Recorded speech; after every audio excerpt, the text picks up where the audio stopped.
Welcome to the stream, everyone. My name's Brian Craig, and of course, this is where MAGA comes to talk. Welcome, one and all, to the program. I'm obviously not at the radio station today. It's the day after Christmas, so like a lot of people, I'm taking kind of a day off because I'm here doing the stream, but I didn't go to the radio station because, well, the day after Christmas, you know how that goes. Well, welcome. I got a lot to cover. I am going to take calls. It's the same number that I use at the radio station to call in. If you're watching live in the chat, I have it pinned right there in the chat, 888-465-2631. But I do have quite a few issues that I'm going to be covering on the stream today. And if you're new, my name's Brian Craig. This is where MAGA comes to talk. You'll surely want to subscribe, I promise you. I'm going to start talking about the situation with the Panama Canal because yesterday, I don't know what got into me. I just started reading up on the Panama Canal because when President Trump came out, on yesterday's live stream, I was talking about Trump taking Greenland, and now we're talking about the other piece of territory he wants to take back because we had the Panama Canal for a long time. And when President Trump brought up retaking the Panama Canal, it's something that was really out of left field. I mean, who would have thought of such a thing? And I found some things out that I'm going to cover here that, to me, is an indication that actually Panama very well might want us to take the canal back over for a whole bunch of reasons, which I'm going to get into. But I looked at, now this, I'm just going to share this. I tweeted this. I didn't tweet the other things about the Panama Canal, but I tweeted something that I don't tweet that often, a Wikipedia, because Wikipedia is not a trusted source of information. We know that. It can be edited on a dime, and it often happens. It is, of course, like most everything, is liberally biased, and you can't trust it. But there's some information there on the treaty that we have. And I wanted to pull it up. Let me see here. There's actually two treaties that we have with Panama. And, the Panama Canal is under Panamanian control right now, but that doesn't mean it's going to be that way forever. Okay, so here, these are the two treaties. And I know I'll mispronounce all these things. I mean, I took Spanish in high school and in college, and I didn't learn anything. I have a learning disability when it comes to learning foreign languages, and I was afraid I wasn't gonna graduate college because I was having such a hard time taking Spanish. It was very difficult for me. I almost changed my major to a major that didn't require a foreign language requirement, but I got through it. But that doesn't mean I could speak it. I just got through it. Luckily, the final exam, I had to take two Spanish classes, 1101 and 1102. Luckily, the finals were not comprehensive. It was just like a weekly quiz, or I would have changed my major. But anyway, so I'll mispronounce these things, but that's okay. The Trojos-Carter Treaties. See, there's two treaties that we have. And this is what it says, okay? The Trojos-Carter, I can't even pronounce English, I guess, Carter Treaties are two treaties signed by the United States and Panama in D.C. on September 7th, 1977, which superseded the previous treaty in 2003. The treaties guaranteed that Panama would gain control of the canal after 1999, ending the control of the canal that the U.S. had exercised since 1903. And the treaties are named after the signatories, President Carter and the Panama's National Guard General, okay? The first treaty is officially titled the Treaty Concerning the Permanent Neutrality and Operation of the Panama Canal, and is commonly known as the Neutrality Treaty. In fact, this is something I've heard a couple times since Trump started talking about retaking the canal, okay? Now, this is the part that's important. Under this treaty, the U.S. retained the permanent right to defend the canal from any threat that might interfere with its continued neutral service to ships of all nations. The second treaty is what gave Panama the control. But both these treaties are complement one another, okay? So we signed these two new treaties. So the United States has the right to come in and take the canal if it's under threat from neutrality. And, this, I know. So fantastic, right? So what President Trump has been saying is that China's running the canal. And China, of course, is a military, communist, totalitarian dictatorship. If China is in control of the Panama Canal, is it neutral? Or is there bias with these fees that President Trump keeps talking about? And I would say that if China has control over the Panama Canal, which, by the way, thousands of Americans died making that thing and we paid for it, that it's not neutral and we have a right to take it back. So that's what President Trump's been talking about. And when you read over what the treaty says, it backs up exactly what President Trump has been saying about the Panama Canal. So I started reading up on the current situation with the Panama Canal, not what President Trump has been talking about, not this political back and forth, but I found some things out about the Panama Canal. And I'm here to tell you that Panama very well may be supporting Trump's position of the United States retaking the Panama Canal. And there's a few reasons why. I'll share them with you. I got a lot of other things to cover, but I wanted to get into this because I think I'm the first person to put these pieces together of what. Now, Trump knows all this, okay? Trump knows everything I'm going to share and much, much more. And, but these things I'm going to share with you is the thinking behind President Trump doing this. Okay, so I found out a couple things. The water source of the canal, the lake that is the source of water for the Panama Canal, has been in a drought state for years. And the water source of the canal is very low. In fact, the canal itself, the Panama Canal itself, is lower than it has ever been. And it's been this way for a long, long time. We just didn't know about it because our mind's not really focused on the Panama Canal.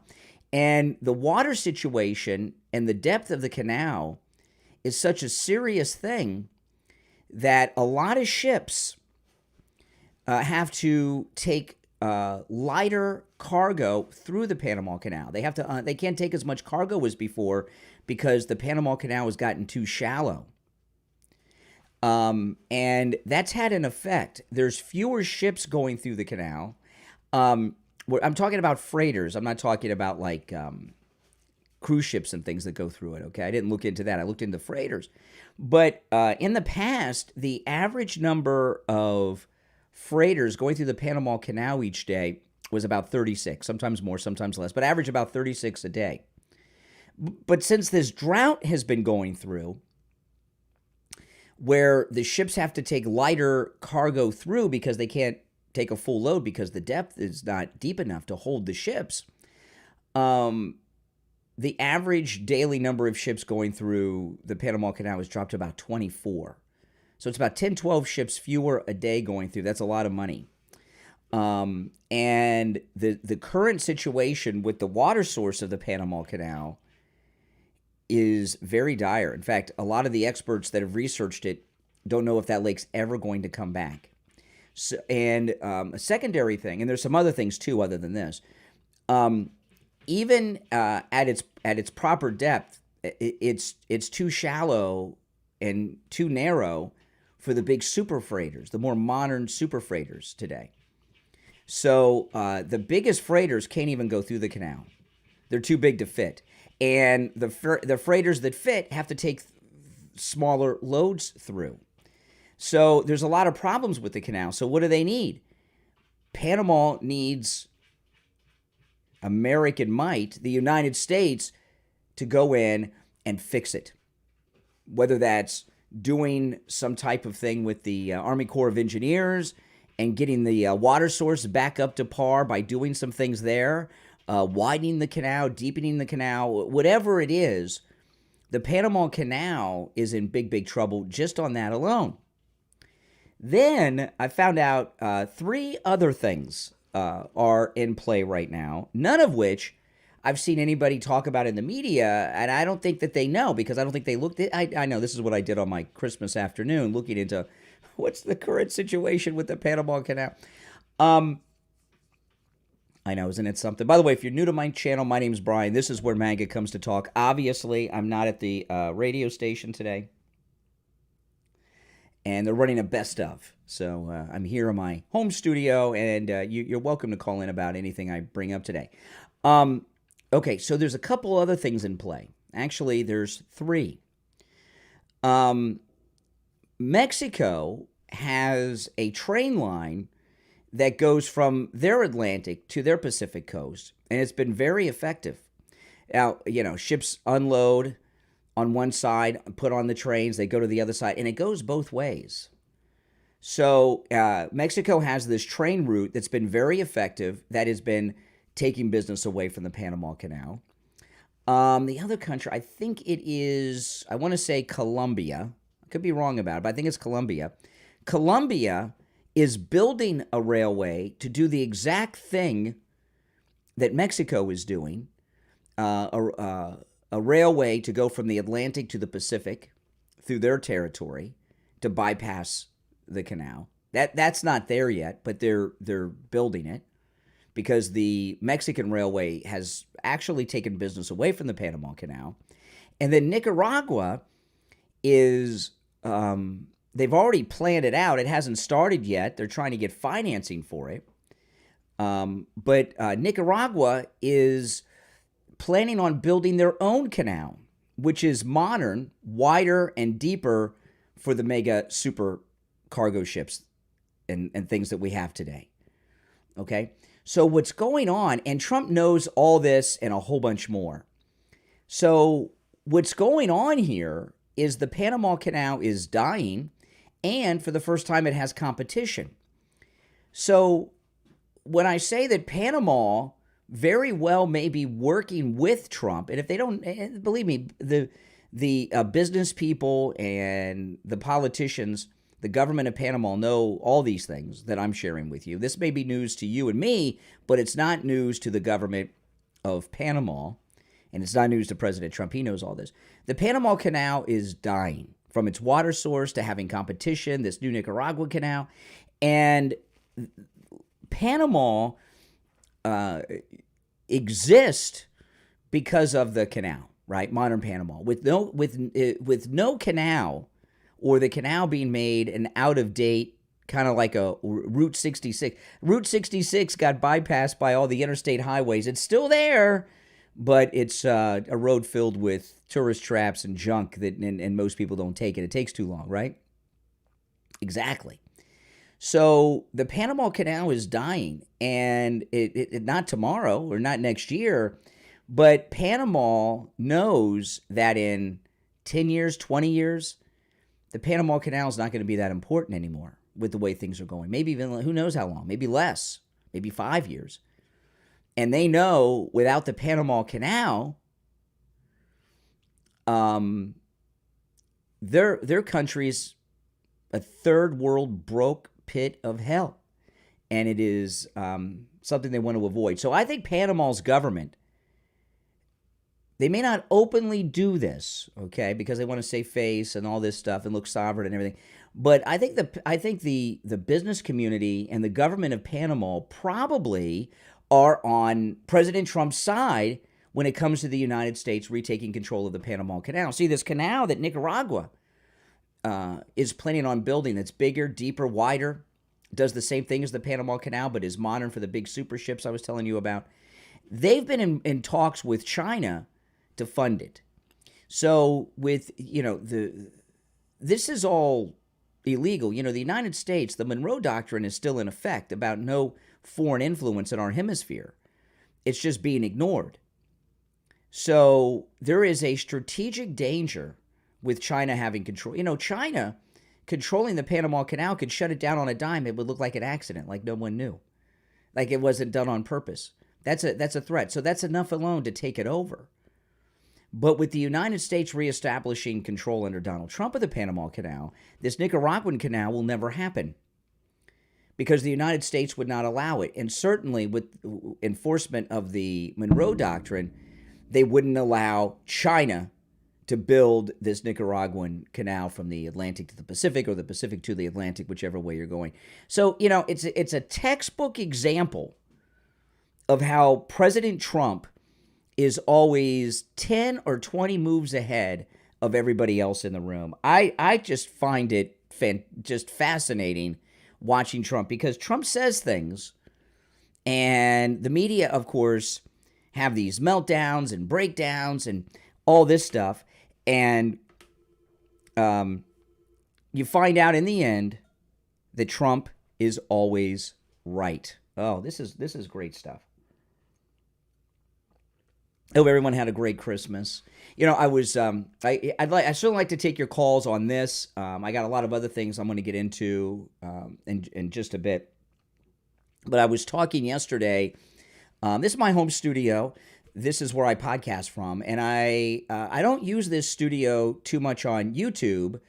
I do on occasion, but I haven't really used it much at all. And I had a phone system installed. It just got installed on Christmas Eve, and I have the same number of phone lines that I have at the radio station. And I've already talked to Steve Kane about this, actually, weeks ago, and I'm going to make a transition where I'm doing the show from home. So what I'm going to be doing over the next couple of weeks is I'll be going to the radio station tomorrow, by the way, guys. I'll be live on the radio. There's a best of show playing right now on the radio because I'm not there live, but I'll be back live at the radio studio tomorrow. I didn't go to the radio station today because it's the day after Christmas. I wanted to sleep in. And it didn't allow me enough time to get up and do show prep and go all the way to the radio station and everything. But over the next couple of weeks, I'm going to do more live streams from the studio here with my new phone system. So when I get all the kinks worked out, I had a few kinks yesterday. I got those worked out.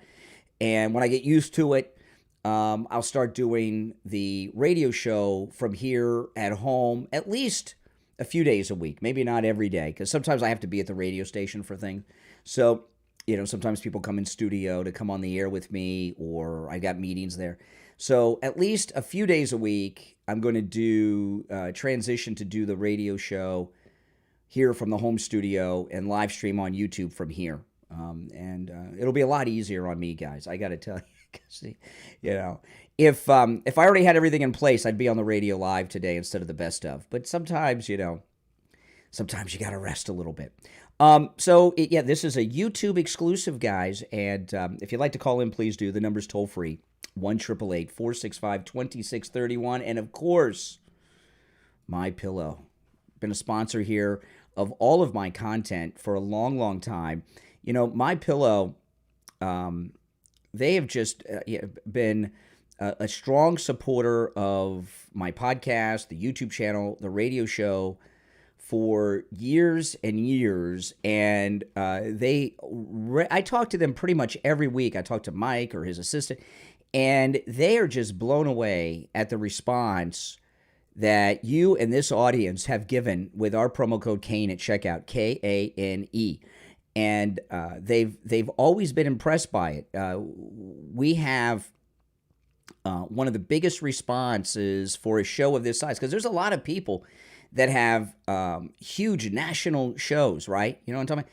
And your response in support of My Pillow is bigger than some of the biggest names in the business, okay? And this has been told to me. I'm not going to mention names, but if you started just listing them, you would definitely hit on some of the biggest names. So I want to thank all of you guys for your support of all of my content through purchasing all these great My Pillow products. And, the Christmas specials continue with my promo code Kane at checkout, Kane. And you can see that the deals are just amazing. Free shipping on orders over $75. The Christmas sales are being extended. And these are just some of the best prices you have ever seen. I have the Giza Dream Sheets. I have the standard My Pillows. I've got the My Pillow 2.0. I've got the premium My Pillow. I've got the towel set. We have mattress topper. I've got the slippers, the bathrobes. My wife and I have a My Pillow mattress. We also have the My Pillow flannel sheets. We have the My Pillow pet bed here. And I have bought all of these using the promo code Kane at checkout. Yeah, the My Pillow 2.0 with the temperature regulating technology. I have bought all these products. They have not sent them to me. A lot of people think they just send them to me and I get them comp. No, now they've offered, but every time they offer, I already have it. So I was like, no, give it to somebody else. But the specials are still in effect. Go to mypillow.com and use our promo code Kane at checkout, Kane, for these great deals. And remember, you're supporting all of my content when you do that. I've had Mike Lindell on as a guest. I have had him on as a guest. Not for a while, but he has been a guest on the program. So that's that with the Panama Canal, because I really think that Panama is in a panic over the competition, this new Chinese canal in Nicaragua. I think Panama is in a panic. You know, what's happening to Panama with these things that I told you about, on top of the water source of the canal going through a multi-year drought that they don't know if it's ever going to recover from. The best example, that the one I gave, is Route 66, right? Route 66, when they built the interstate highways, those towns, those cities, all those businesses, they got screwed. They became irrelevant. People drive Route 66 now just because, I want to drive the Route 66. Route 66 goes from Chicago to California, and that used to be the only way to go. Disney made a movie about it. Cars was about Route 66. And the only time people go through Route 66 now really is, I've heard so much about the historic road, and they do it once and never again, and they've seen it, and it's so tourist trappy, they'll tell everybody, don't do it, it's a waste. It took forever, and it was cheesy. That's what the Panama Canal is about to be. And I've seen that happen here in Florida with tourist attractions. Things are very popular tourist attractions, and new and better things come in. New roads come in. That's a big one. I've seen so many, like Disney World here in Florida, right?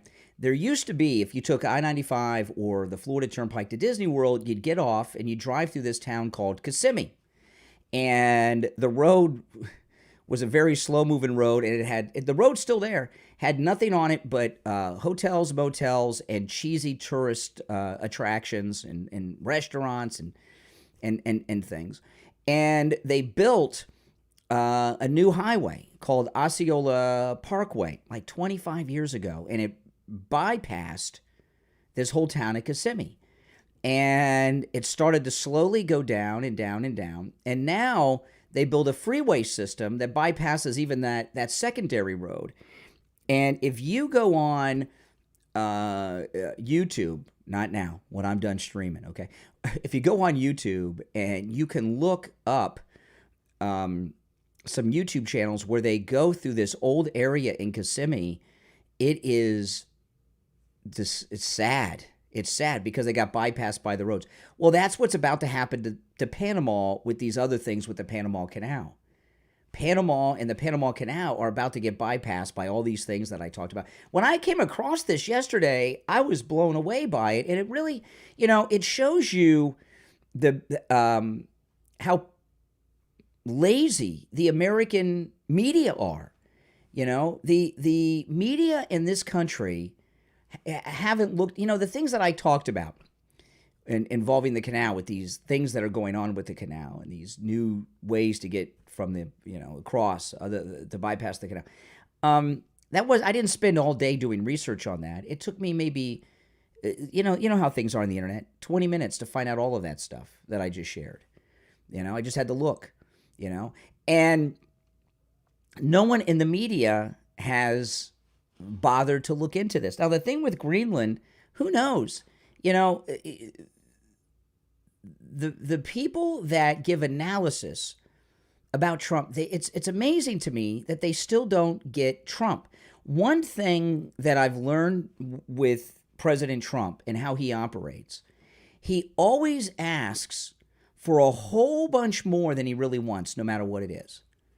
So he has a lot of wiggle room to give back, so that the person he's dealing with thinks that he's making concessions. But he asks for so much more than he really wants or needs. Even when he is giving concessions, he still has gotten more than he wanted. So in this instance, maybe this thing with Greenland is, maybe he's not really interested in Greenland. Maybe he'd take it, maybe. But maybe what President Trump is really wanting to do is get the Panama Canal, because that's so important. And China's making a move. He says they run the Panama Canal, and Nicaragua's trying to get China to finance their canal. So they'd have two canals. That's crazy. Could you imagine, during the Cold War, if the Soviet Union was running the Panama Canal, we'd go to war over that. Or if the Soviet Union was working with Nicaragua to build a secondary canal to buy, we'd go to war over that too. But it's okay just to let China take over. I was talking on the stream yesterday. There's been such a brainwashing going on the last couple of decades, where millennials and Gen Z in particular, they don't understand the world. They don't understand America's place in the world. They think that America owes a debt to society. They think America owes a debt to the world. And they don't understand that we don't owe the world anything, that we've given the world all kinds of great things. We still do today. The world owes us. So Trump just announced his ambassador to Panama, who's a guy from Miami. And I don't know too much about him. I've heard of him. But my guess is that Trump has heard from Panama somewhat. I'm not saying they're president, but he's heard from Panama that they would like the United States to come and take it back over, because they're afraid that it's going to go away. Now, I was this morning, if you saw me on my early stream when I was getting my coffee, Fox was running their Hero Awards, whatever they call that thing. They didn't have any news on. So I flipped over to MSNBC. I always check in with the news before I go on the air every morning, just in case I miss something, which I never do. I really don't. But they were on MSNBC.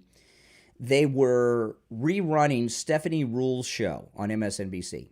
And have you ever seen, she looks like she smokes I don't know if she's a smoker, but she looks like she smokes 10 packs a day. You know how cigarette smoking affects people's skin? It turns it into leather. That's how she looks. I'm not saying she's a smoker. I don't know, but she looks like a smoker. And her voice, well, she sounds like a smoker too, Stephanie Ruhle. But she had this this panel. And they were talking about Trump's second term. And I'm listening to this entire panel. They didn't have one reasonable person there. They were all liberal Trump haters. But what they were all saying was this. One, and they all agreed. Hold on. Let me put you on hold there. Now, by the way, on my phone system here, you're not going to hear me talking. When you're on hold, you'll hear music. It's a new phone system. Just got installed Christmas Eve. So I haven't even, I think I got the kinks from yesterday worked out. But anyway, let me finish, then I'll go to the phones if you're on hold there. You'll have to listen to me on whatever device you're listening to me on while you're on hold. They said Trump's a lame duck already, even though he hasn't started. So they have no understanding of the situation. One, that's not true. Not only is President Trump not a lame duck, he's the leader of what I call a civil rights movement, the MAGA movement. You've heard me talk about this a lot. The MAGA movement is a civil rights movement, the biggest civil rights movement in history, because he's leading all the American people to freedom. Okay, not just a particular group, women, blacks. He's leading all Americans to freedom from this overwhelming government. They said he has no policy ideas except that of the last person he spoke to, and all he cares about is reducing taxes. They have no idea what's going on. Here you got MSNBC. Every news outlet other than MSNBC is reporting that they're going off the air, and they still don't see what it is that cost them the election and has cost them all their viewers and why they're about to go off the air. It's hilarious. They don't get it. All right, well, let's take a call, and let me see if I got the phone system worked out. You're on the air. What's your name? Where are you calling from? This is Mike from Louisiana. Hey, Mike. How you doing?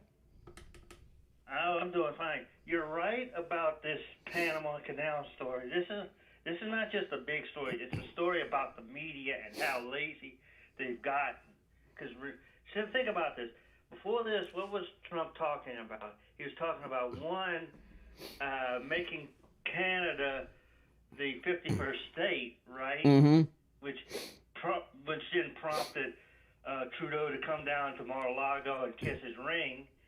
But they sped off on that for a few days, then this whole thing with Greenland.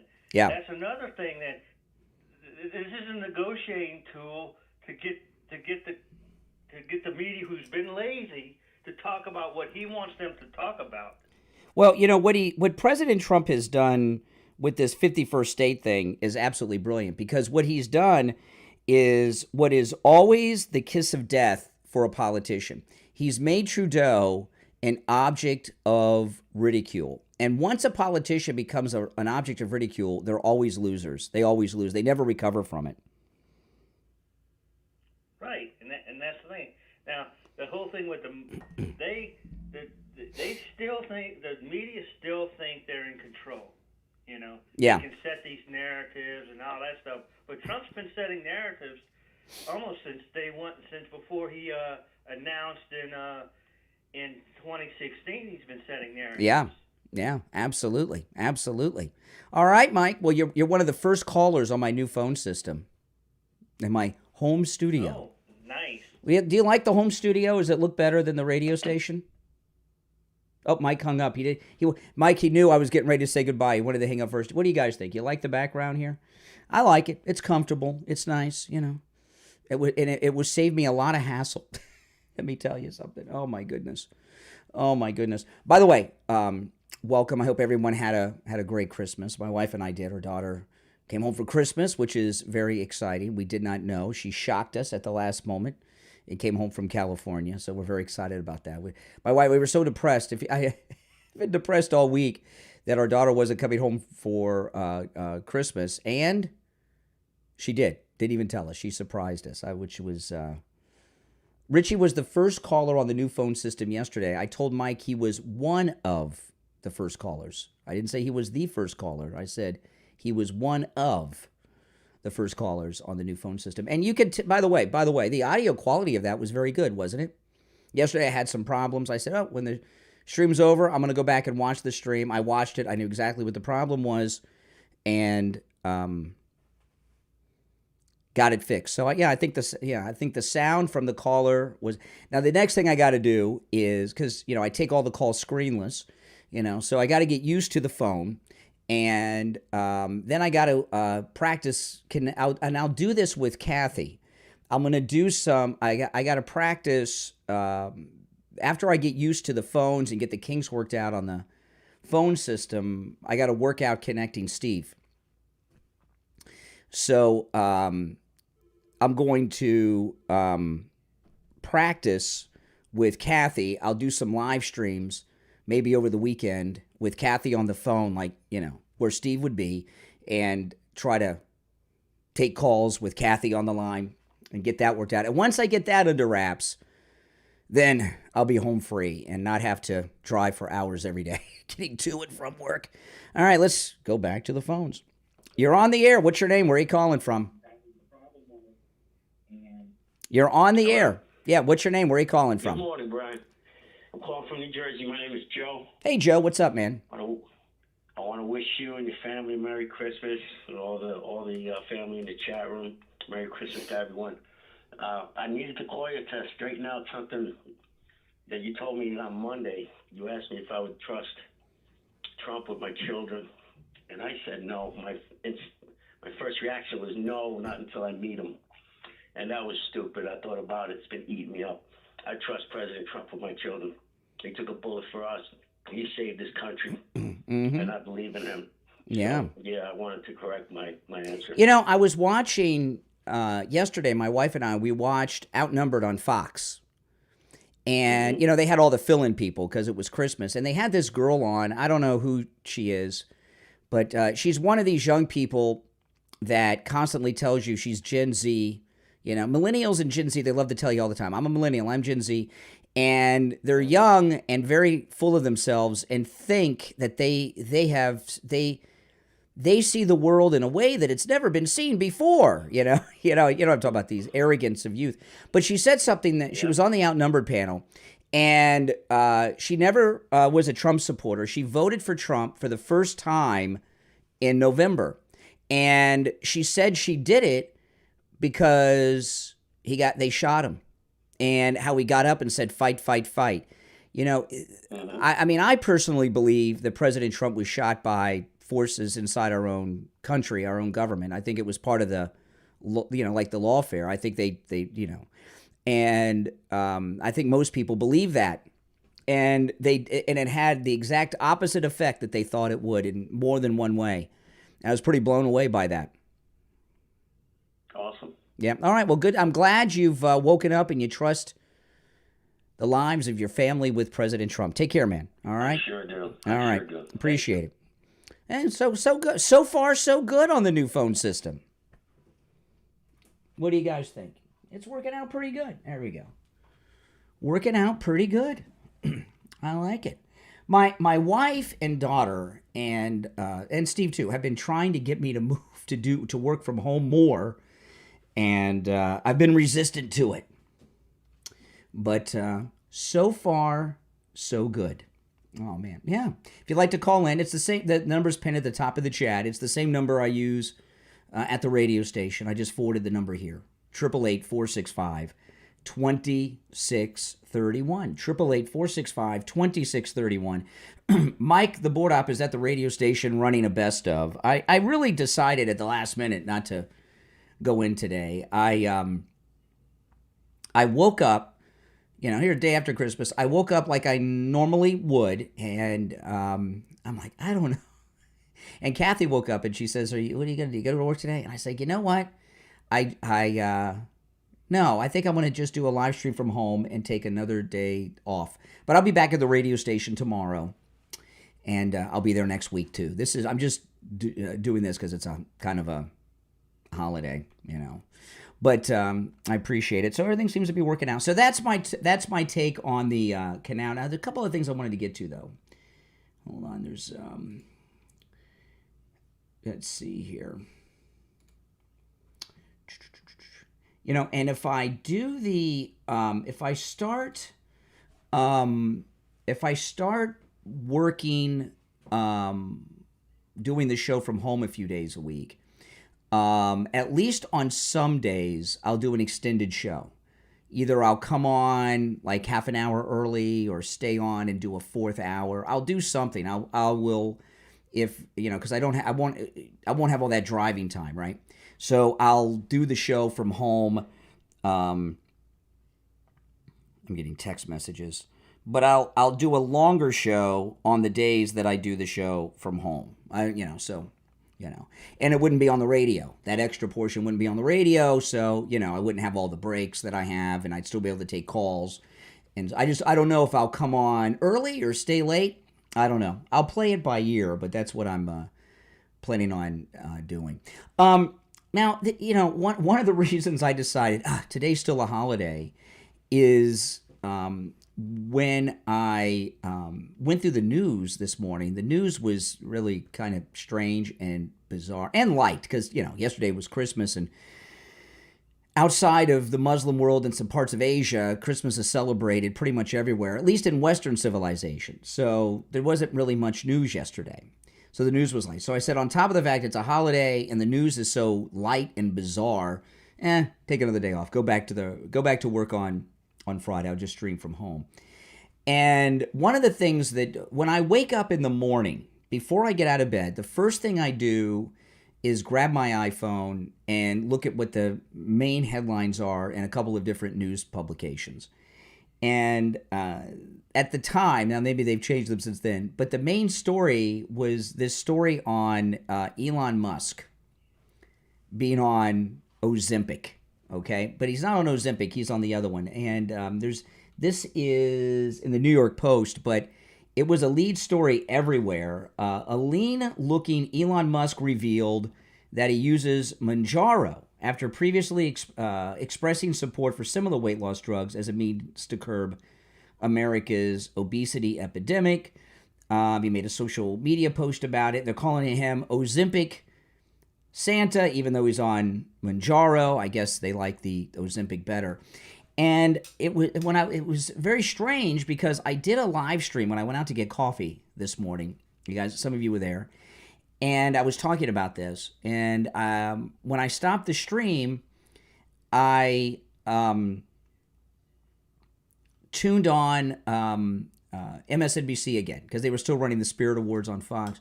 And Stephanie Rule was still on. And she had a comedian on who lost a bunch of weight on Ozempic. And his whole comedy routine is about Ozempic. And it was basically an infomercial for Ozempic. And, here's the thing. And I'll throw this out to you guys. And you can let me know your thoughts on this. If you agree or disagree with me, I don't know. But here's the thing, okay? It seems like everybody that's on television is on one of these diet drugs. And I've mentioned it from time to time over the last few months. If you look at Fox News, look at Greg Gutfeld, Charles Payne, a whole bunch of the women. I don't know that they're on any of these diet drugs because I haven't heard them announce it. But the weight loss among the Fox News staff has been more than just barely noticeable. I mean, some of it's been pretty dramatic. I saw Charles Payne for the first time in a long time a few weeks ago. I barely recognized him. He lost so much weight. The only reason I really recognized him is because he wears those funny suits, and he stands out with the suits. And a lot of celebrities are on it. You've seen it. And you saw a lot of stories. You don't see as much now, but about 6 months, a year ago, you'd see a lot of stories about the Ozempic face. And now this thing with Elon. Here's the thing about this, okay? And I'll throw this out to you guys. And I'm not a medical professional. I am not giving medical advice. And this isn't a disclaimer. I'm not. I don't know. I'm not a medical person. But it seems to me that millions and millions of people are on one of these two drugs, Ozempic or the Mounjaro. And what I've heard doctors say with these drugs is that you have to stay on them forever or you'll immediately gain the weight back. Whatever it does to your body, that's gone once you stop taking it, so you gain the weight back. So you got to take these basically forever. And this was my question to you, because I even saw somebody in the chat said they lost 90 pounds. And as as you get older, losing weight is not easy because your metabolism changes, right? But do we know enough about the long-term effects of these drugs for so many millions of Americans to be on them? Do we? I maybe, but I don't. I haven't seen that really. It seems like all of a sudden everybody was on these drugs in these large numbers. And what I find interesting about it is we came out of this, the lockdown and shutdown period.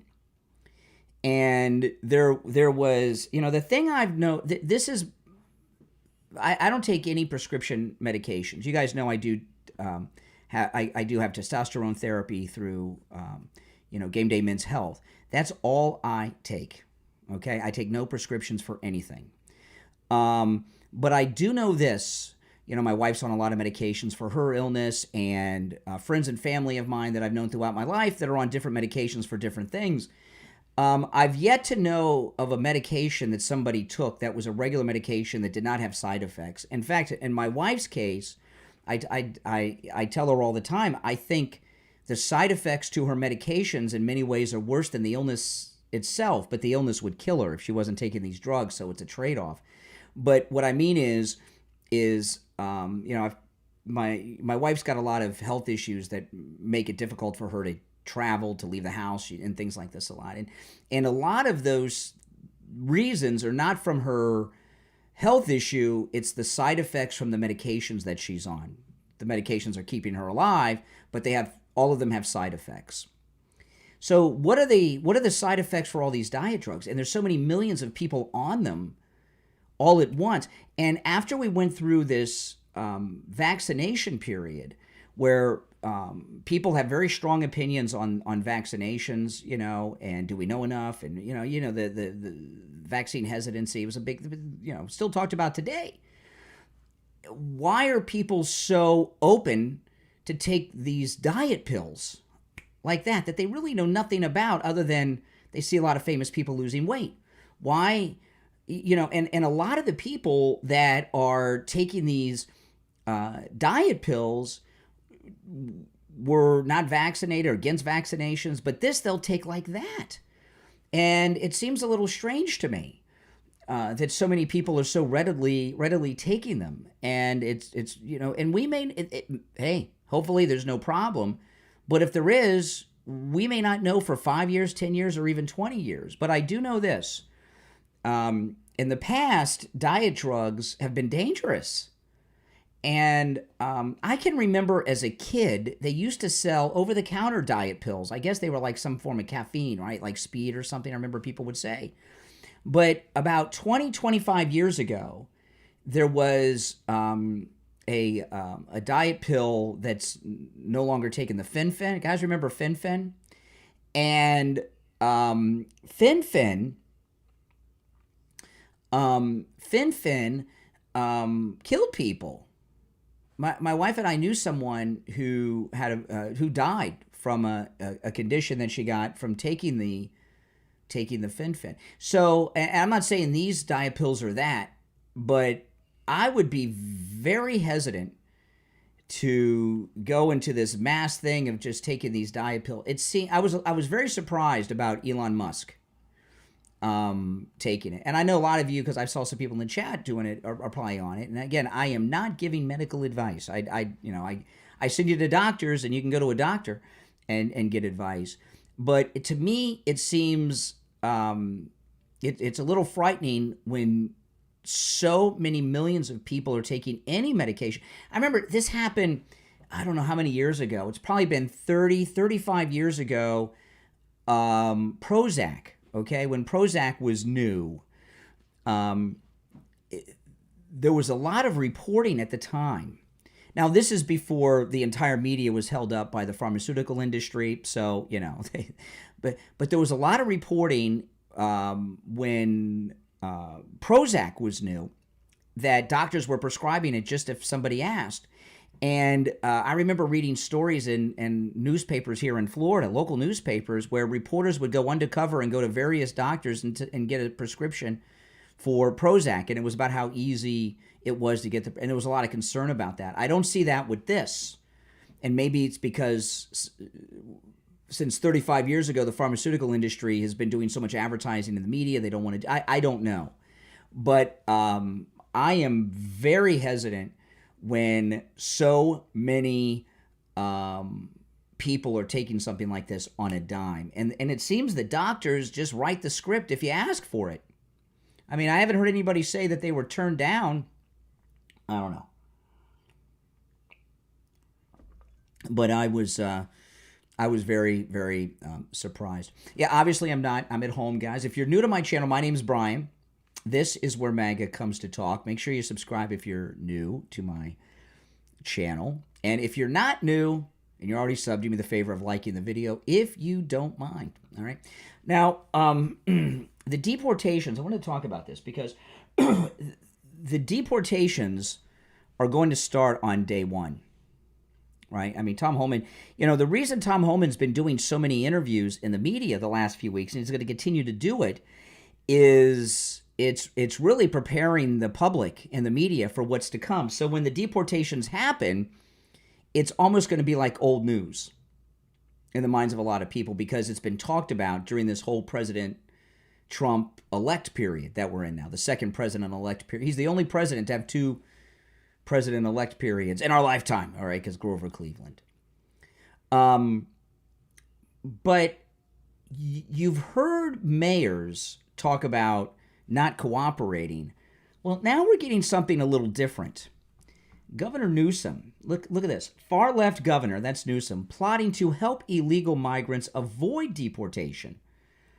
California Governor Gavin Newsom's administration is reportedly drafting a plan to help illegal migrants avoid deportation when President Trump takes office. According to the New York Post, an internal memo within the Newsom administration proposes the creation of an immigrant support network comprised of regional hubs to connect at-risk individuals, their families, and communities with community systems such as legal services, schools, labor unions, local governments, etc. Let's see here. Okay, let's see. We got anything else? It's not a final proposal. The report the report follows Newsom convening a special session to secure $25 million to fund potential lawsuits against the incoming Trump administration. Let's see here. Got some audio. Let's see what he says. I didn't play this audio, so I'm not sure. I want our president to succeed. And our job, my job, is not to wake up every single day and get a crowbar and try to put it in the spokes of the wheel of the Trump administration. But he's going to do that with this. So here's my question to you about this. I want our president to succeed. I know you do. No, you don't. You want him to fail, okay? Because you want to be president. This thing that Newsom is proposing,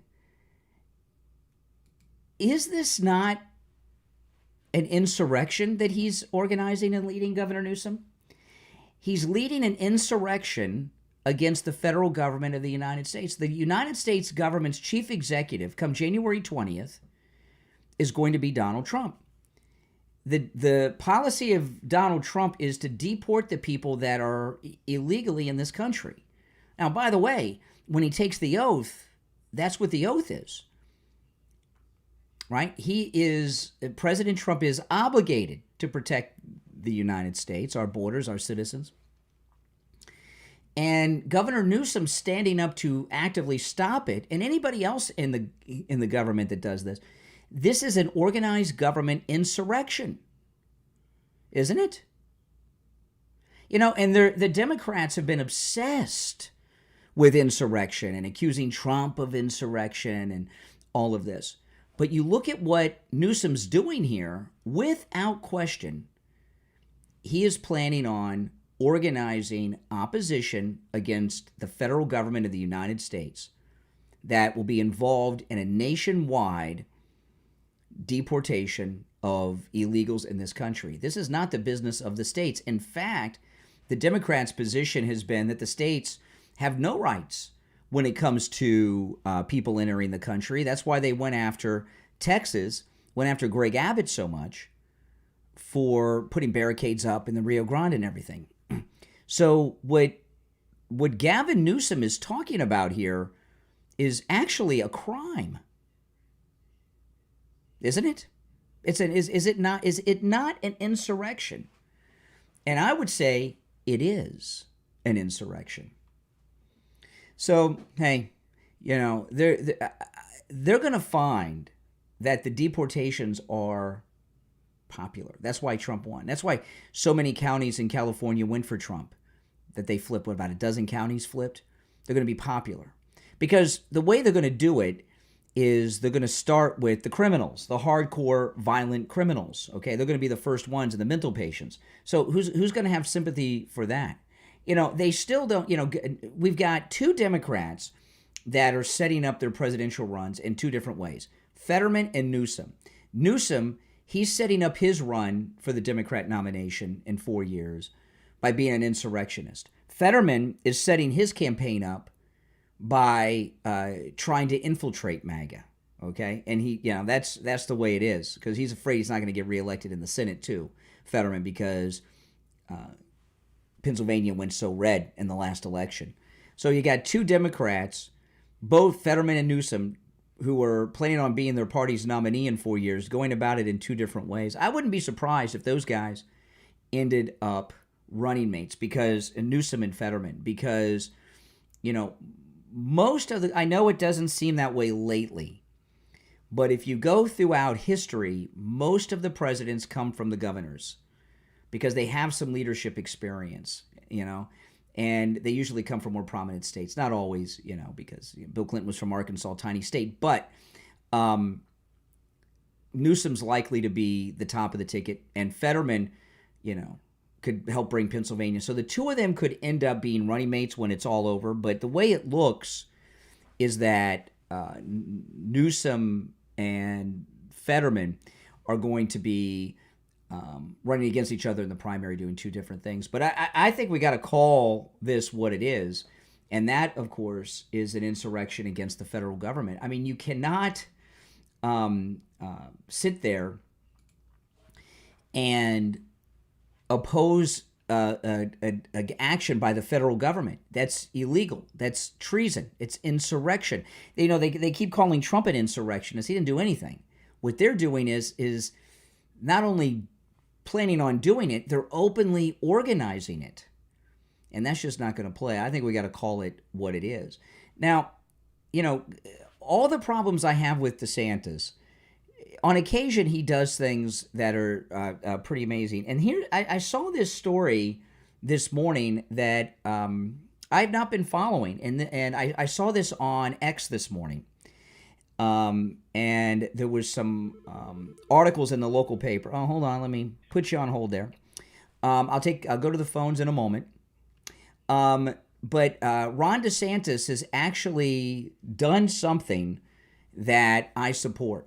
And I was very surprised to find this out. I had no idea that this law that Ron DeSantis got passed was about to go into effect. But I'll get to that in a little bit. Let's take another call or two. Let's try it again. You're on the air. What's your name? Where are you calling from? Hello? Yeah, you're on the air. What's your name? Where are you calling from? Can you hear me okay, Brian? I sure can. Good morning, IB, Brother Brian. IB, hello, what's hello, up? Folks listening. As soon as you talked about Gavin, that's the first thing I thought. And you went into a little bit more about the insurrection. Everything they do is about that, insurrection. When they're doing it right out in the open, it's just amazing that they have the gall to do that. And then my second thought was, remember they were talking about setting up a second government? We already have it. We know it as a deep state.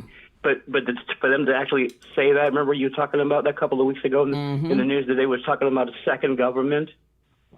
That's right. Do you remember that or not? Like a government in exile. And that was the other thought. But you see, we got not only that we have Pam Bondi. If they did their little judge shopping, wait until when we already have precedent of insurrection. And Pam Bondi could do her own shopping. You Democrats are going to reap what you sow, because we have not only someone who's going to get legitimate judges, but they're going to follow laws that is already on the book. And by the actions that you Democrats took, then you already made yourself more vulnerable. And you can't deny the writing, the words, the play on words that you use is not going to come but bite you in the butt. If you are we saw the Democrats do this during the Civil Rights Movement. During the Civil Rights Movement, Democrat governors and local politicians, elected officials like sheriffs and such, were trying to stop. Yeah, exactly. They were trying to stop blacks from going to schools with white kids. Remember that? The federal government had said that segregation is illegal, and now the schools are integrated. And the Democrat governors and mayors and sheriffs and others, elected officials, tried to stop the federal government from enforcing the integration of public schools, allowing blacks to go to school alongside white students. And what happened? Eisenhower sent the army in because that was out of their realm. So what Gavin Newsom is doing is typical with the Democrats. It's the insurrection of the Civil War, the insurrection of fighting integration, and now this. I think he's really just gonna. I just think he's gonna push it to the very brink. But when it actually comes down to taking the action, that's when he's really gonna take pause in what he's doing.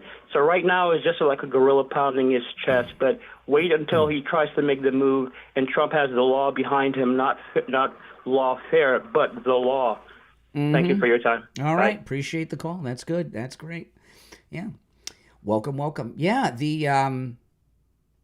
Yeah, I've got the call situation worked out from yesterday. So I'm getting things ready in this studio. I got to do some dry runs. So I figured, well, I was going to do the dry runs with my new phone system here at the studio over the weekend, but Christmas, and now we got the day after Christmas holiday, I figured, and seems to be going good so far. The only thing I got one more thing I got to integrate. And then we will be good to go. Now, I don't want you guys to think that I am backpedaling and supporting DeSantis. I'm not. I would never trust that guy. I mean, he's a traitor. But he did do something that I did not know, and because I guess it's not something I follow, and it's pretty good, which I'm going to get to in a moment. But I want to remind you guys: go to mypillow.com. The Christmas specials are still in effect. Just great deals with our promo code Kane at checkout, Kane. Look at the prices. Just $29.98 for the towels, less than $60 for the My Slippers. Free shipping on orders over $75 with our promo code Kane at checkout. And you can see here, look at some of these deals. And you can take advantage of all the deals at mypillow.com with my promo code Kane at checkout. The classic MyPillow that started it all, just $14.88. The premium MyPillow, the King, less than $20. The Queen, just $18.98. These are just great deals. The premium MyPillow, these are the Giza pillows. Okay, the cover of these pillows is Giza cotton. It has that piping on it. And these are great. We have all these pillows, and of course you wash and dry them. They come with 10-year warranties. When does a pillow come with a 10-year warranty? It's crazy. That's how good they are. So remember, when you use my promo code Kane at checkout, Kane, not only are you getting great MyPillow products and great deals and free shipping on orders over $75, but you're also supporting all of my content, my YouTube channel here, my podcast, the radio show, and all of it. And it's greatly appreciated. So promo code Kane, Kane. Okay, now this is something. And this came up in my Twitter feed today when I was going through the news. One of the biggest porn websites is leaving the state of Florida. And what's going on here is pretty interesting thing. And I wonder if this is going to be the way of it nationally. And this starts next week, January 1st. Look at this. January 1st, Sunshine State residents, that's us, Florida, won't be able to view X-rated content anymore thanks to a new law intended to protect minors, underage kids. In just a few days, Florida's law will require companies with adult content on their website to verify that all visitors are 18 years or older. The law requires platforms to find and shut down the accounts of children younger than 14. Officials from Pornhub's parent company confirmed it'll deny access for all users geolocated in the state of Florida. So what they're going to require to, and you might say, well, how are they going to do this? Well, here's what the law requires. This is an amazing thing. And as much of a scum bucket that DeSantis is, this is a good thing. You will think about this for these adult websites, right, with the porn. And I don't know if this covers everything like OnlyFans or all that stuff. I don't know. I think it's supposed to apply to all of them. Now, Florida's going to have to enforce it. And I don't know how easy that is to do. I don't know. You have to take a government-issued ID, scan it or take a photograph of it. The porno websites have to take that ID and verify it before you can, and verify you were the user before you can access the porn on their website in the state of Florida starting next week. That is so huge because, first off, who's going to do that? Who's going to do that? You know, for people to access, you know, porn, when the internet was new, porn was the number one business on the internet. I don't know if that's true now because the internet has grown into so many different things, but maybe it is. I was reading one of these articles. I read 2 or 3 articles, and I posted a couple on my X about this because I thought it was interesting to find out. They have to scan and verify a government issue ID, and which I was like, wow, I didn't know that. That's amazing. How many people are going to do that? Who is going to give their ID and say, okay, this is me, this is my name, and I watch porn? You know, especially with all these data dumps and everything where identities get stolen. Could you imagine? Now, listen, people that do this kind of thing are always going to find a way, and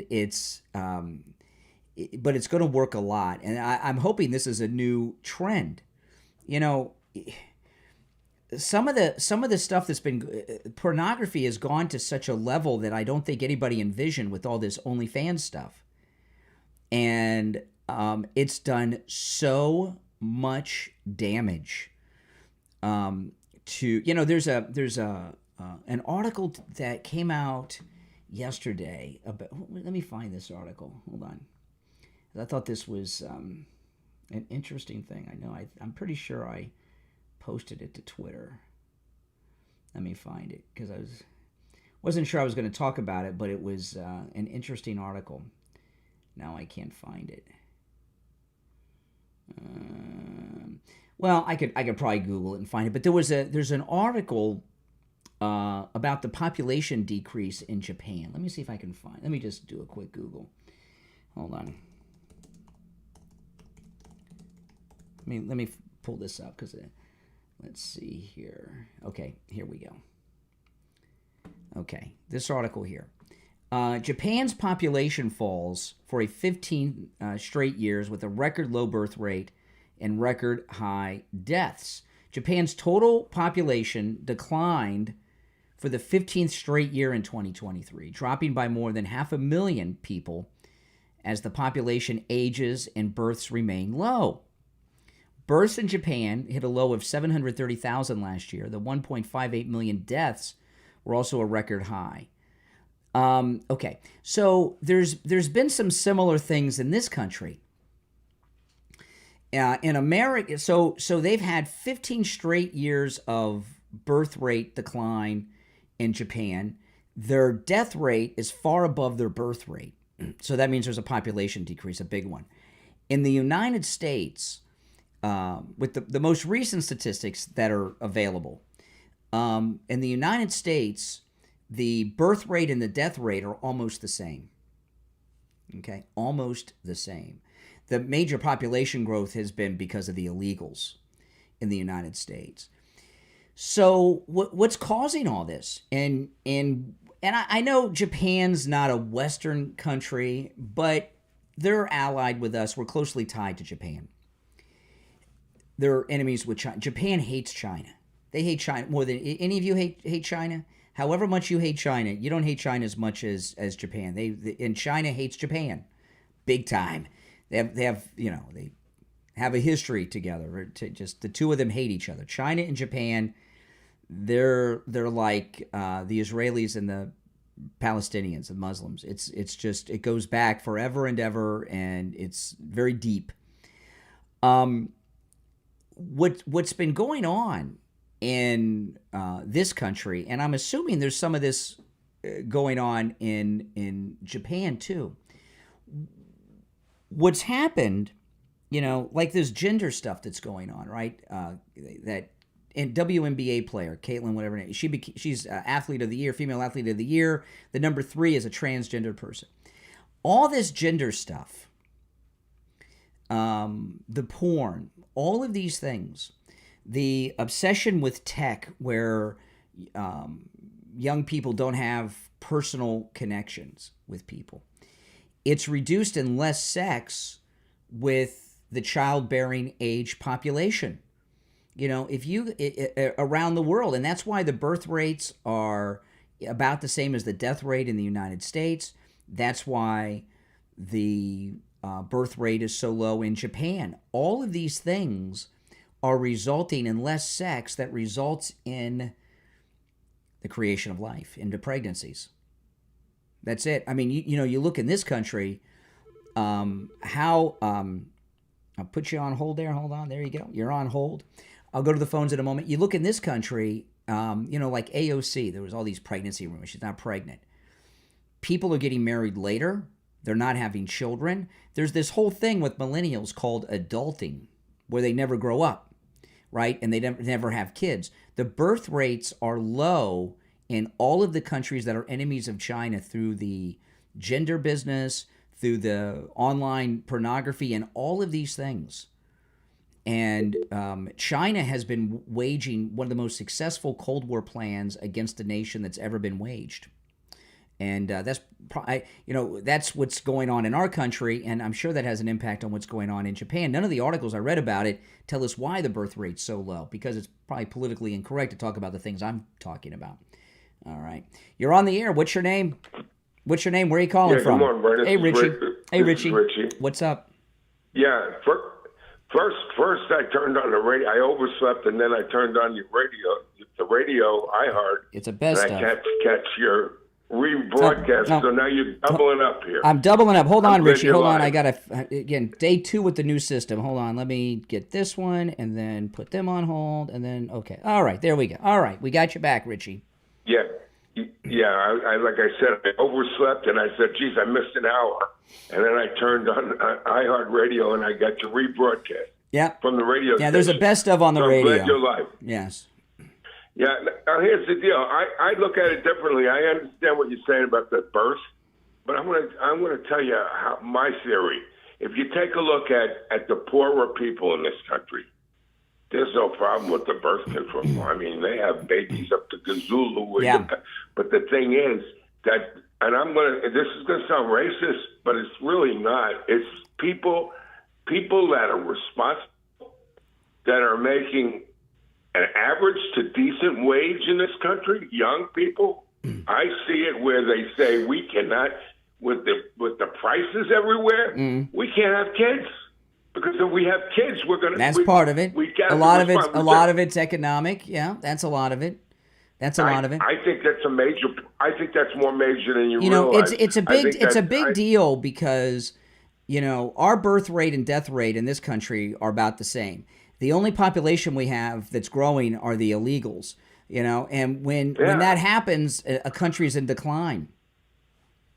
But if you look at a breakdown in the demographics of the birth rates, I bet you find that amongst people and poorer people, I would have to say, I don't know about people of color, but poorer people, you're going to find that they have babies with no problems. I really believe that it's. I really believe that. Listen, I only had one, and the reason I had one at the time was I said we can't afford two.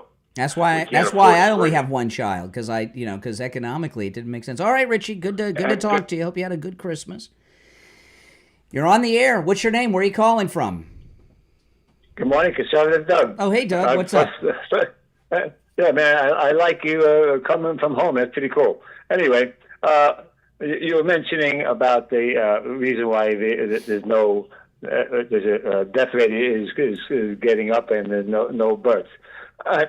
Besides the fact that to have a kid these days is so damn expensive, I think years ago I said when AIDS came out, I said that was the end of sex as we know it, man. Everybody in the back of their head is saying, man, if I have sex, could I get AIDS and I'm going to get sick and die maybe?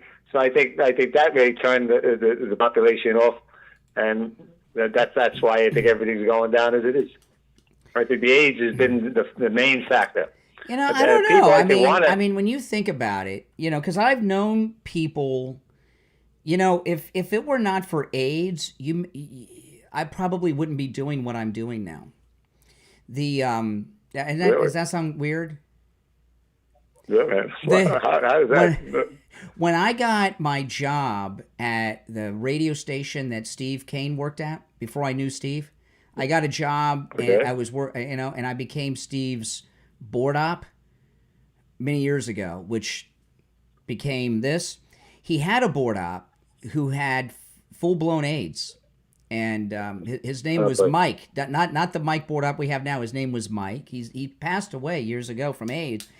And he and I were the same age, and he had AIDS, full-blown AIDS, and he lived for quite a few years, but he thought he was going to die every day, so he didn't come to work, and he was doing all kinds of other things, drinking and drugging and stuff like this. So he lost his job at the radio station because of it, and I got plugged in to replace him, and that's how I got to that's how I got to work. I worked at the radio station, but I worked overnights. That's how I got to work with Steve Kane. So if AIDS had never happened, I may never have gotten my opportunity with Steve Kane. Well, there's one benefit of having AIDS, I guess. Well, I can't. I mean, hey, I'm not saying that. He was a nice guy. His name was Mike, but that's crazy, isn't it? Yeah, man, that's a very unusual circumstance. It is a weird situation, isn't it? It's a weird situation. Yeah. But, I've known people in my life with AIDS, okay? Yeah, me too. And I have not known anyone personally with AIDS who was not gay. I knew one person that you personally knew? Matter of fact, that I know on music. So one of the musicians I know claims he wasn't ever gay, never did anything gay, and he wound up getting AIDS some woman who he shouldn't have, I guess, had sex with. But this is what happened. So I think that is something in the back of everybody's head. It's very difficult to get from like normal heterosexual activity. I'm not saying that listen. I know a lot of people get it from IV drug use and other things. I'm just talking about people I knew personally, because because in the broadcasting industry, which is part of the entertainment industry, there's a lot of more. It's like acting. There's a lot of gays in anything that involves the arts. And broadcasting is that. Yep. So but I've known quite a few people over the years with AIDS, and they were all gay. I didn't know anybody that was. I guess if I worked in an industry filled with IV drug users, I'd have a different experience. Yeah, well, that's another one. They're taking drugs. They're taking this, they're doing that. So I don't know. Maybe I'm wrong, but it seemed that's when I first heard about it. I said, "Man, you go see a girl and you want to have sex with her, and then you say, wait a minute." I don't think that's why. I mean, and this is so true. Think about it. If you were if you were in high school or college age right now, and you're straight, right? You're a straight man. Back when we were that age, all the girls were straight. At least, and if they weren't, they were in the closet pretending to be, right? So you had. So far as a dating pool, you had every girl you went to school with. Now, I mean, obviously people are out of your league and stuff, but you know what I mean.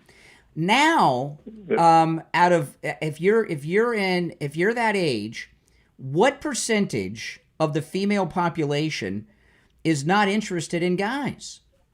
And that doesn't mean they're all gay. They're different genders now, right? So that's another one. Yep. So what's happened is there's not as much sex happening. That's the type of sex that results in pregnancies. Young people are still having sex. A lot of it's by themselves with porn because, it's so readily accessible now, right? But it's all kinds of other things. So that has resulted in a slowing of the birth rate. It's had to. Yeah, Not only that, the abortions are so easy to have that you take a pill and so exactly. There you go, you get pregnant, boom, goodbye. So the population is dwindling, and I'm hoping that eventually we'll start having more kids, because this is something that we don't want to wipe out humanity because of. Well, the story with the story with the population decrease in Japan, I haven't heard anybody speculate as to why. I don't know why. Yeah. It's got to be all the things we mentioned. I think everything is, especially the price of having a baby. I mean, you have a baby, boy, oh boy, you got to have a lot of money these days to have a kid. Yeah. Everything, formula is expensive, and clothes is expensive, and education is expensive, everything. So, a lot of people are wising up and saying, yeah, I'll wait, and then before you know it, you wait too long and you can't have babies. That's right, yeah. That's right. That's right. All right. It's good to talk to you, Doug. Hope you had a good Christmas. You too, man. I hope your Christmas is great. All right. Take care. Yeah, if you're just tuning in, my name's Brian. This is where MAGA comes to talk. This is my studio at home. My daughter actually created and built this studio for me before she moved, and I haven't been using it. And I just had this phone system, which I think the phone system's working pretty good. It's a different type of phone system that I have at the radio station, but I'm getting the kinks worked out and getting used to it. So once I get comfortable with it, which hopefully won't be. Yesterday I did. Yesterday was the first time I used it, and I had like one problem, and I kind of knew what it was. And I watched the stream after. I was like, oh, that's it. Boom, fixed it. So that's great. So I fixed the major problem. So we're pretty much good to go. Oh man, I tell you. I got a lot of feedback from people that were telling me yesterday that I shouldn't work from home. That's I'm like these government work. I'm not going to work from home every day, but if I only had to do the radio show itself, it'd be different. But I got a whole day. It takes hours to prepare for the show every morning, and the radio station's far, and I spend about 3 hours a day on the road to and from work, and that's a big chunk out of the day, and it's exhausting. That's why I'm kind of moving towards doing the show from home. Now, when I'm doing the radio show from home, though, because the next couple weekends, I'll do live streams from the studio. I'm gonna practice with the phones, which seems to be going pretty good. And then I got to practice, and I'll have Kathy do this with me, plugging Steve in. So I'll do some live streams with Kathy plugged in, like Steve will be plugged in, and take some calls with Kathy and get used to that. But when like now, I don't have to take the radio station breaks. There's a best of show running on the radio. But when I'm doing the radio show from home, it's a little hectic because I have to coordinate with Mike, our board op, on when we're coming out of the breaks, because I can't hear what's going on the air at the radio station right now while I'm here. So we would communicate during text. I might coordinate my clock, and he'll tell me, okay, we're coming back from the break at 16 minutes and 22 seconds. So be ready. So so then I'll look at the clock, and it'll be, or he'll text me and say the rejoin's playing. You can come back. I'm not sure how we're going to do it. But that's how we'll do. So it involves a little coordination, which actually we did for a while. I was doing the show from the radio station in Boca before we moved to the new studios, and we had to coordinate like that. So I've done it before, but it won't be like this because I'll have the radio station breaks. Right now, I'm just doing whatever it is I want to do, so I don't have to worry about the radio station breaks. But it's a nice studio. I like it. It's very comfortable, and it's a lot easier for me. I'd get to sleep in a little bit in the morning, which would be nice, because I've been getting up at 1:30 in the morning to get ready for the show. That is so early. It's like really nuts. 1:30 in the morning. In fact, I've been getting up at 1:30 in the morning for so long now that I actually wake up before the alarm goes off. So I'm waking up like at 1:15, 1:20, and then I got a whole day ahead of me. By the time, the podcast goes live in the evenings is 6, 7 o'clock at night, and I'm there in the chat room. So by the time I'm done with my day, it's like 8 o'clock at night. So going from 1:30 in the morning till 8 o'clock at night and being on the road a lot, it takes a toll, right? So, that's why I'm making the transition. It's just, you got to, as you get older, you get a little wiser. You've got to pace yourself a little bit because you will run yourself into it. I was at a doctor's appointment. This is how this came to be a few weeks ago. And they told me that when I, too much banging, no banging. Are you kidding? It's just me and my wife here and our cats. This is actually pretty quiet. We don't have, our dog passed away. So, and my doctor, they told me, they said, every time you're here for, how you go to a doctor's appointment and the doctor, they come into the exam room and they never fully come in. They're halfway out the door before they come in because they have their patients stacked up. They told me that's how I am as a patient. That every time I'm there, I've got somewhere I got to be, like right away. I'm always in a hurry. And I was like, well, I got a busy day, because when I get off the air, I've got meetings, I've got production. All the commercials you hear on the radio and the podcast, there's a lot of production. And the podcast is, there's a lot. The podcast takes several hours because there's a lot of recording and things that go on with that. And I tell them, well, I got a meeting, I got to go there, and I got to do this. And my doctor said, you've got to slow down. You've got to slow down. They said you are going too fast, too hard, too long. It is going to catch up with you. Now, I'm perfectly healthy. I don't have any health issues. No problems, okay? I don't want you to think I have any health issues. But they're telling me that I'm going to take myself to an early grave unless I do some reorganization. So that's how this came to be. And my wife, my daughter, and Steve Kane have all been telling me to do this for a while. I've been resistant. So that's what's going on, if you're just wondering. For all of you that have been critical of me about it when I mentioned it yesterday. But it's not going to happen next week. It'll happen. I don't know. I don't know what it is about me. I'm one of those guys that I can't sit still. Like I'm always got to be running to do something.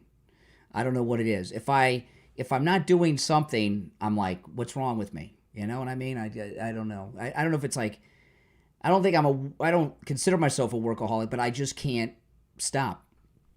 It's just the way it is. I don't know. A lot of guys are that way. Anyway, if you'd like to call in, the number's toll free. 1-888-465-2631. Same number I use at the radio station. It's pinned at the top of the live chat. If you're just tuning in, at the beginning of the stream, I did a breakdown of what is going on at the Panama Canal. And so rewind the stream when you're done, when I'm done here, and watch that. I broke some things down about Trump and the Panama Canal that I don't think you heard anywhere else. And I know some of you in there probably thought, oh, okay, made some sense. But Trump's plan with the Panama Canal, what I break down is how I think he probably has Panama on his side trying to help him do this. I wanted to pull up some other things, though. Hold on. I lost track of where I was going here. Hold on. These are things I would normally do in the commercial breaks on the radio. So when I'm doing the show from home, I'll have commercial breaks to do what I'm doing now. That's like, go through my stories that I'm going to talk about. All of my show prep is on my Twitter, my X. Whenever I see a story that I'm going to talk about, I post it there. Okay, yeah, Scaramucci. This guy here, he worked at. This is the article on the ID for the porn in Florida. But Scaramucci, this guy is. He's kind of like Michael Cohen, in that he seems to make a living, him and Michael Cohen, just trashing Trump, like Mary Trump, just trashing Trump. He worked for Trump for how many days? 9 days or something? He worked at the White House and he didn't make it. And now he just trashes Trump all the time. And this is Scaramucci talking about Elon. Well, listen, he's got a very powerful role. He's got a $44 billion megaphone. He's got over 200 plus million followers. And, well, if he was instrumental in that election, the stuff that Elon Musk did in Pennsylvania alone, I think, helped the president win that election. So he has a very big voice. I think the problem for Elon Musk, though, he's got a little bit of Potomac fever. And so you think you're going to go to Washington and change Washington. That's Potomac fever. And the weird thing about Potomac fever is one of the symptoms is you don't know you have Potomac fever. And of course, I have had Potomac fever, Wolf, so I'm speaking as a former patient that's been afflicted with the disease. So he's just got to be very, very careful because he's making enemies that he doesn't realize, and the incentives in Washington are totally different than those in business. And so everybody's incentivized in a different and sometimes irrational way. And I think the power that he's wielding right now, Washington has a great immunological system, and I think they'll find a way to rebut him. So I would say to Elon Musk, not that he would listen to me, but stick to business. You've done great. You've made a couple $100 billion since the election. Lay off the gas on politics a little bit because these people could hurt you, and it's no need for you to get hurt. You're doing so well in your life. Is that a threat? Did Scaramucci just threaten Elon Musk over CNN? I mean, what the heck? What the heck? And Blitzer's just there like nothing. You know, this is the thing, okay, with Elon Musk. They're obsessed with, there's a common theme that's been going on with the media, right? Look at this. Trump forms the richest cabinet ever, staggering net worth of his hand-selected top advisors revealed. This is the richest presidential cabinet in history, and they don't like it. And they don't like and they don't like this influence that Elon Musk has. You know, Elon Musk is. I like how Scaramucci is comparing himself to Elon Musk, right?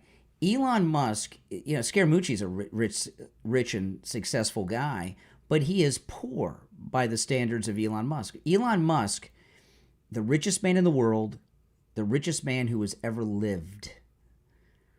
And he is rich in some very high-tech things, right? Tesla, SpaceX, and, you know, all the other things he's been involved in his whole career.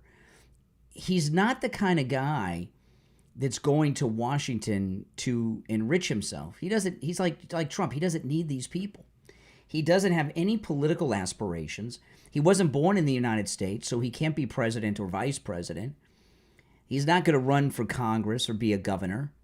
You know, that's too much of a downgrade for him when you see where he is and who he is and what he's doing. I mean, he's planning missions to other planets, literally Mars. So the reason that a lot of these guys fail that go to Washington is they have a lot of baggage.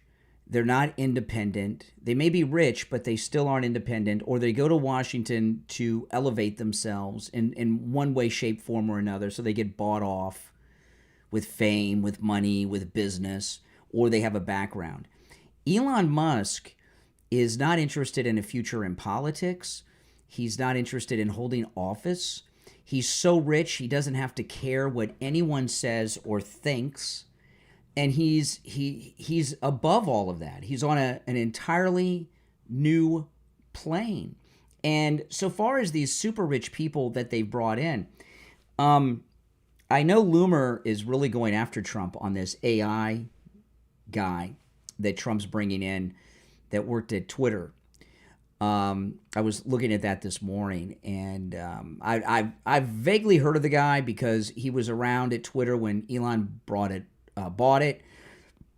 But, you know, the reason that Trump is bringing in people like Vivek and Elon and these other billionaires is because they are above being bought. I mean, you look at what's going on. How many times have we talked about the military industrial complex takeover of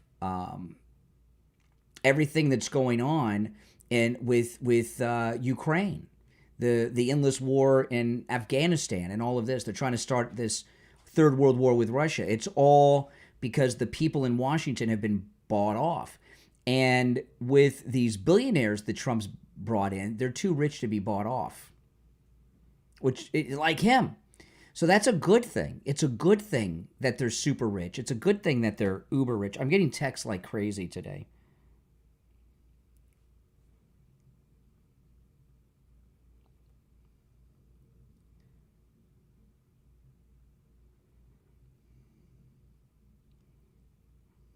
Okay. But, that's that. All right. Now, if you'd like to call in, please do. 1-888-465-2631.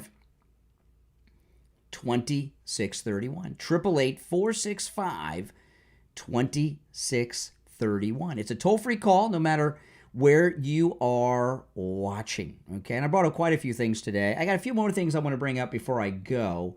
And then tomorrow we'll be back to normal. I'm going to be at the radio station tomorrow, and everything will be back to normal starting tomorrow. This is just a holiday day.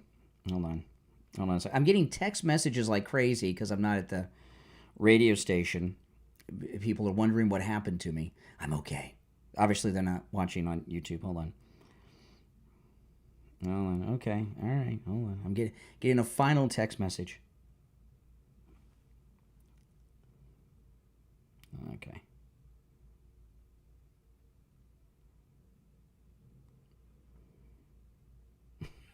Okay. Oh my goodness, guys. Oh my goodness. Okay, now, well, the thing is, I usually answer texts and things during the break, so I don't have the recorded commercial breaks when I'm here. So I'm just doing it on the live stream. Hold on a second. Yeah, that goes there. Okay. Yeah, okay. I'm getting the new system worked out. All right, let's go. You're on the air. What's your name? Where are you calling from? You're on the air. What's your name? Where are you calling from? I can hear you. Once. Twice. All right, that's that. Oh, boy. I tell you. It's one of those days. I wanted to share this article because, Biden, if you think back at all the presidents that have left office, okay, that you can remember, that you lived through, all right, I don't think any of them have gone out at the level of disgrace of Biden. Right? I mean, look at this story. Biden removed the $10 million bounty on this Al-Qaeda guy because he now runs Syria. I mean, you look at what he's done. Now, there's always controversial pardons, okay? All the presidents have controversial pardons, all of them, Republicans and Democrats, some more controversial than others. We've never seen anything like what Biden's doing, right? So many murderers, sex offenders, now Al-Qaeda. This is a whole new thing that we've never seen. And, it's such a statement on Biden. Biden has been in Washington politics longer than most Americans have been alive. I was like a baby when he went there. Nixon was president. Think about that. Richard Nixon was president of the United States when Joe Biden went to Washington. And usually when presidents are leaving office, now, when they only have one term, they're caught off guard sometimes. But usually when presidents are leaving office, Trump is different in this than these other guys. But when a president leaves office, even after one term, typically it's off to retirement, right? Trump knew he was coming back. But this is it for Joe. He's retired. And when they're going out, they want to go out with some class, with some dignity. Now, Clinton had some controversial pardons like the Mark Rich and stuff like that, but he was still trying to go out like a class act. I've never seen someone go out in such a disgusting way as we're seeing with Biden. And the reason he's going out in such a disgusting way is because he's a disgusting, corrupt person. Why he's giving pardons to all of the worst, people speculate on it. We don't really know for sure, we will at some point get some more solid reasoning as to why he's doing this. But he's going out like the way he runs his whatever office he holds. He's going out like a scumbag because he's a corrupt scumbag. And he's a criminal. I guess he relates to these people. I don't know. But I've never seen a president leave office without attempting to have some sense of decency on the way out. Not this guy. Good. Let him go out in disgrace, just like his wino vice president. All right, let's go. No, I didn't make it on that one, guys. Hold on, let's see here. Okay, you're on the air. What's your name? Where are you calling from? Oh, 1 second. Oh, yes. Oh, Susie, yeah, I was, he is a disgusting Biden, isn't he? Well, who's making all these clemencies? He's not doing it. All these pardons and clemencies, all these killers he's putting back out there. My guess would be Jill Biden has a lot to do with it. I don't think she's going to let her husband's signature be put on something that she's not involved in at that level. I know people say staff, but I don't think, I think Jill's got a lot to do with it. She wants all these killers out? Oh my God. They're pissed off. She doesn't, I don't. See, you're the woman with the S word. You called me twice. I had to dump you on the radio with the S word. I mean, you can say it here because it's just online. No, I never. No, I haven't. I just heard the S word from one thing I was going to talk about the Panama Canal. I just went on a cruise. I just went through it 2 weeks ago. That was really cool. Yeah. We went for 3 locks, and we went on the Celebrity Beyond. Oh yeah, I've been on that. I've been on that ship. Yeah, it was 11 days, and it was really cool. I never did the Panama Canal. What's so cool about going through the Panama Canal? I mean, you're looking at locks a lot of the time, which is like concrete, right? Yeah, it is. A guy come on. Isn't it like industrial? And he narrates it all the whole time you're going through. It's pretty. It's if you never did it, you do it once, and it's like really cool. Then what happens is people who did excursions, they meet out on the other end. Like we pick them up like at 6:30 at night, and then we meet at Cologne, Panama. We go out for a few hours, and then to me it seems like you're looking at just industrial stuff. Right, cranes and trucks, and it just doesn't seem interesting to go through a system of locks. What was neat is that how they package it together. I took it because how they put all the other. Then from there you go to Aruba, then you go to all the other ABC islands after that. So it's really cool. What did you leave out of? What port did you leave out of? Where did you Lauderdale. start? Fort Lauderdale, you went through the Panama Canal and then to the ABC Islands? That seems backwards. 11 days. That seems backwards. You went all the way to the Pacific Ocean and then back to the ABC Islands? Oh, no, you don't go. They don't go to the Pacific. They went to Lauderdale, and you're 2 days at sea. Then you go through the Panama because they have the other side. We went through the Guten, the Oh, okay. Hold on a second here. I'm trying to figure out this new phone system. Okay. Well, anyway, I appreciate the call. All right, take care. I don't know. Does it seem interesting to you guys to go through the Panama Canal and look at locks and concrete and cranes? I don't know. It doesn't seem very exciting to me. You're on the air. What's your name? Where are you calling from? It's Bill up in Alexandria, Virginia. Hey, Bill. What's up, man? I just want to tell you, I was in Panama when it was the canal zone with the military, and it's not just a lock. That place had like 3 or 4 Army bases, Air Force Base. Oh, that sounds exciting. Beautiful communities. Yeah. Pardon me? I don't know. That doesn't sound like where I want to go on vacation. Well, I'm not saying that either, but all I'm telling you is it was a massive deal, and apparently now the Chinese have taken it over by contract, taken it over to run it, and I can see where Trump's coming from, and I don't have any problem with it. I'm just glad somebody's looking at the issue, but the thing that I want to emphasize to you is the military bases alone were massive, and it was a very big thing they were giving to Panama. if the Panamanians are jacking around with it, like letting all these people come through their country, I think we should consider doing something about it. Well, at the beginning of the of this stream, I broke down what's going on at the Panama Canal, which I don't think you've heard anywhere. So go back and watch the beginning of the video, and you'll hear some things that I go through. Because yesterday I found out a lot of things about the Panama Canal that I did not know, and it shows you what Trump is doing. In fact, I think Panama wants the United States there. They want Trump to take it over. They may not openly say that, but they do. That would be very, very interesting. Thank you so much. All right, I appreciate the call. A lot of people go there. I don't know. I'm not really interested in going through. We have locks here in Florida around Lake Okeechobee. Anybody ever been through a lock? The first time you do it, it can be exciting. Like we have these locks around Lake Okeechobee, okay?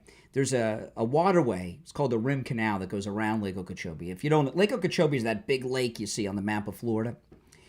And the canal and the lake are at different levels. So the first time or two you go through a lock, at least the first time I did, I was a kid, so it was exciting the first time or two because we were like 10 feet above the lake.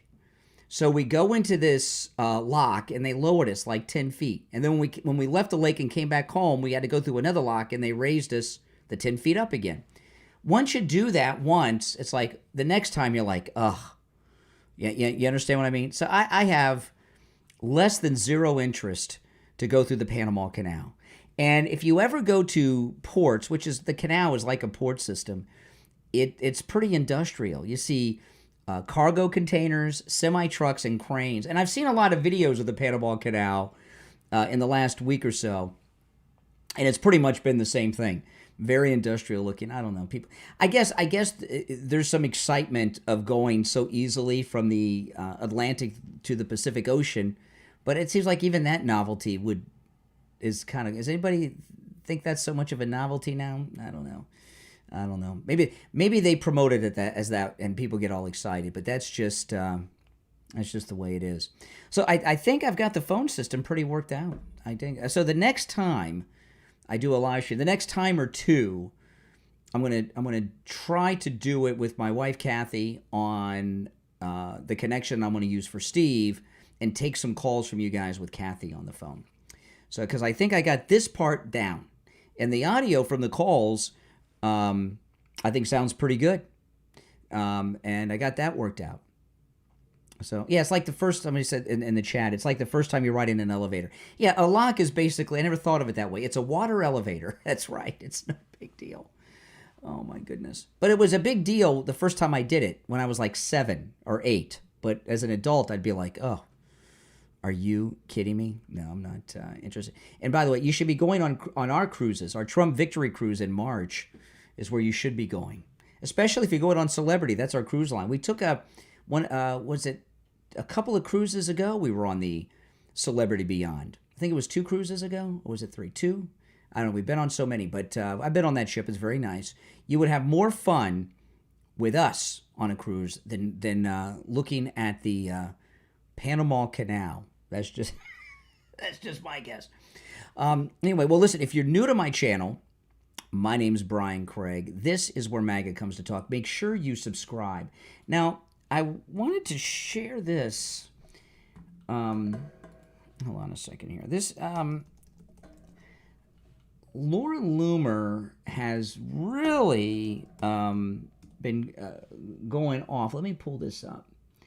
And I very much trust Laura Loomer.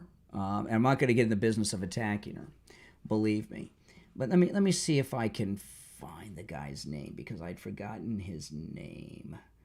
But President Trump has brought in an AI expert that's pretty liberal. And let me see if I can. She tweets a lot, so I can't find her tweets on the guy. I am sure everything that Loomer is saying about this guy is true. I can't find her tweet on it. She tweets more than I do.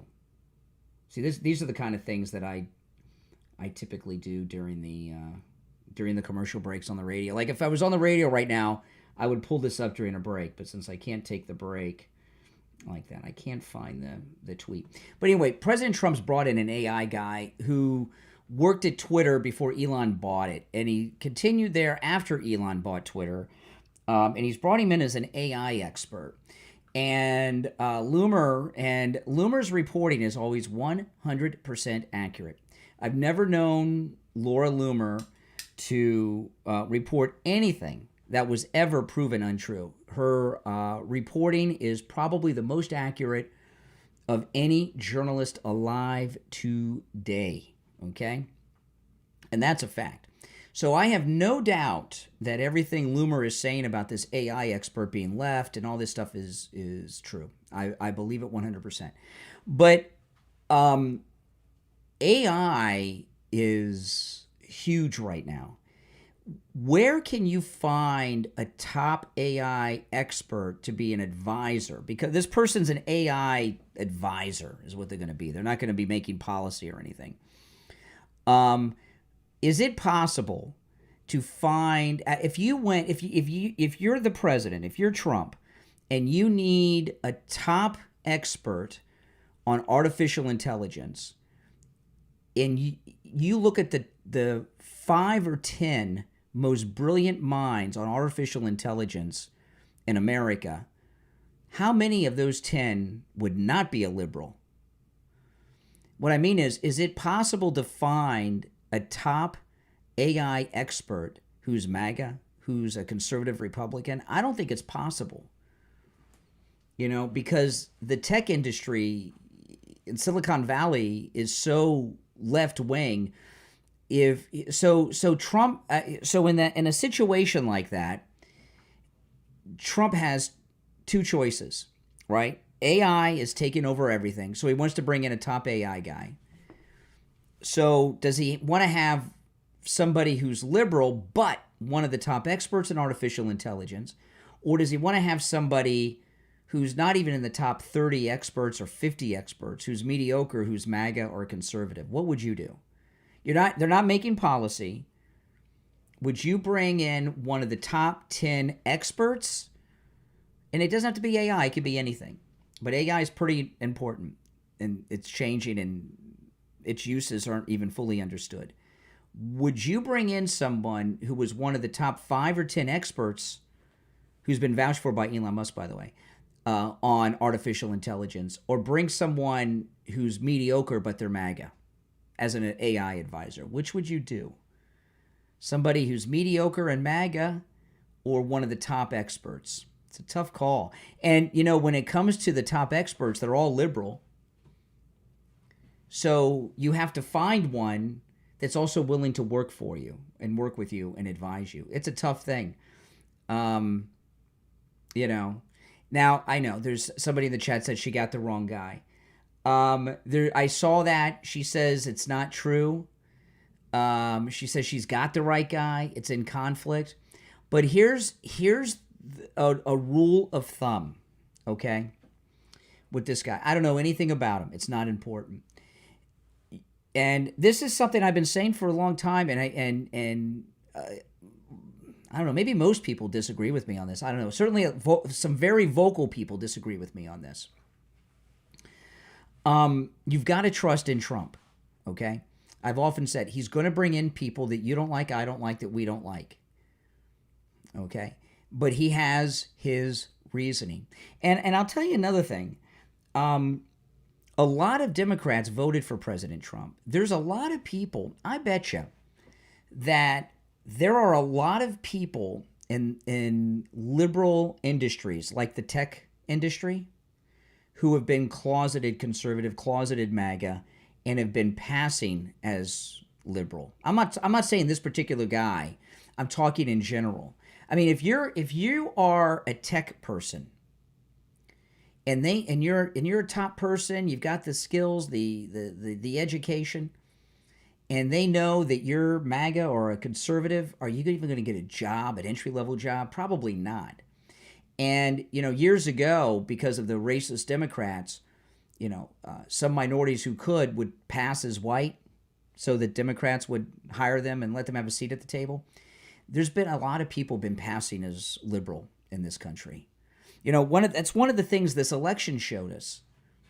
There's been a lot of closeted MAGA, closeted conservatives. And, you know, because the media is so left-wing, the liberalism is overrepresented in education and in media. And when I say media, I don't mean just the news. I talk about movies, television, internet stuff, you know, that a lot of people have been closeted MAGA or closeted conservatives because they thought that liberalism was much more popular than it is. They thought that wokeism was much bigger than it is. And the reality is it's not.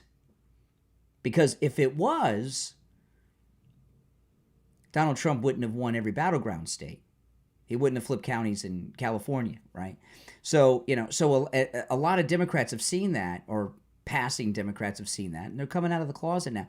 So when Trump brings somebody in, I want you to look at the top thing we got here, right? We've got Trump, Tulsi, we've got Elon. All of them used to be Democrats, right? Who else in Trump's circle used to be a Democrat? So sometimes people could grow up, people can change, people can get red pill. But what I'm telling you is, when someone comes out that's been a lifelong Democrat, I don't trust liberals, I don't trust Democrats, never trusted, never Trump. You got to be cautious. But in certain things, tech and in Hollywood, there's a lot of people passing as Democrats. I mean, you look at these vile leftists in Hollywood during every election, not just this one, in every election. If you're a conservative and people know it, you don't get work, really, not that often. So, you know, somebody like Jon Voight is well established. If Jon Voight was talking like he talks now, back in the 70s, he never would have been in Midnight Cowboy, all right? You understand what I mean? A lot of the conservatives in the entertainment industry have already made their way and are established. People that are just starting out or on that A list, they don't typically do that. So, you do have to say, well, maybe this person's been passing as a liberal for whatever reason. But if you're looking to hire a top expert in AI, I think you would be very hard to find somebody that's a top tier person who has a history of being MAGA or conservative Republican. I don't think it's possible, because those types of people that are openly conservative or MAGA aren't going to get hired as an intern by any of those companies. You know, so it's a tough call for President Trump to make. Well, listen, guys, I'm going to sign off for today, but I will be back to my normal schedule tomorrow on the radio on Friday. And remember, tomorrow, Friday, is open phones. Open phones. We call it Open MAGA Mike Friday. You can call in about any and everything on your mind. I hope everyone had a great Christmas.